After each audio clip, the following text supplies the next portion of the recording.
Lição de segunda-feira, ataque maligno. Vamos juntar um pouquinho o assunto dessa semana com o da semana passada, falando de Ellen White e o seu dom profético. Aqui na lição de hoje está trazendo um episódio em que Ellen White teve uma visão a respeito do grande conflito, trazendo assim muitas explicações do que estava acontecendo na época dela, do que aconteceria no futuro.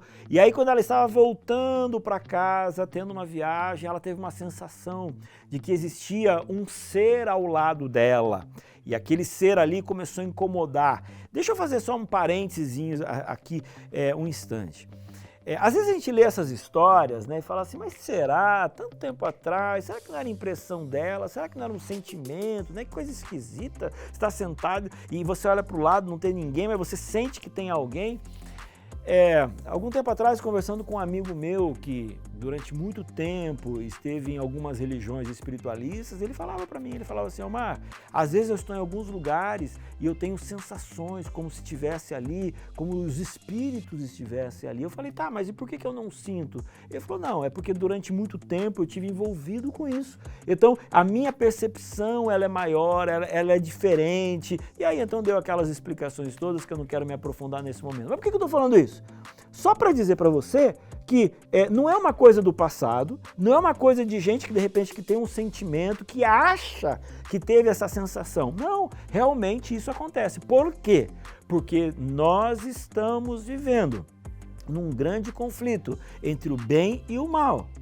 E o bem, ele existe. E o mal, ele também existe.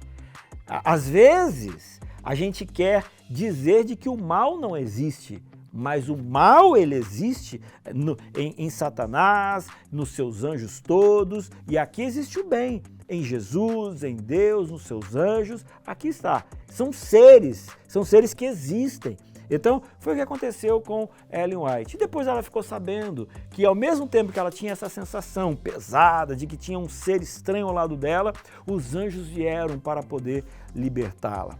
Então, a gente tem que entender essa semana, esse quadro geral, tá bem? Que existem muitas coisas que acontecem no mundo, eu vou até dizer, todas as coisas que a gente vivencia, de alguma forma, ela se encaixa nessa guerra entre o bem e o mal. Aí você vai perguntar assim, mas pastor, por que existe o mal? Se o mundo era perfeito, se Deus é perfeito, se as criaturas de Deus são perfeitas, então por que em algum momento surgiu o mal? Deixa eu fazer um convite para você. Vamos para o céu juntos. E quando a gente chegar lá no céu, a gente vai ter eternidade para perguntar para Deus, para estudar e para tentar entender isso. Porque esse é um dos grandes mistérios que a nossa mente hoje, extremamente limitada, a gente não consegue entender. Eu acho que quando a gente estiver no céu, na eternidade, a gente vai conseguir. Enquanto isso, vamos aceitando. Existe uma guerra entre o bem e o mal. E o bem, na verdade, já venceu essa guerra. A gente só tem que estar do lado certo.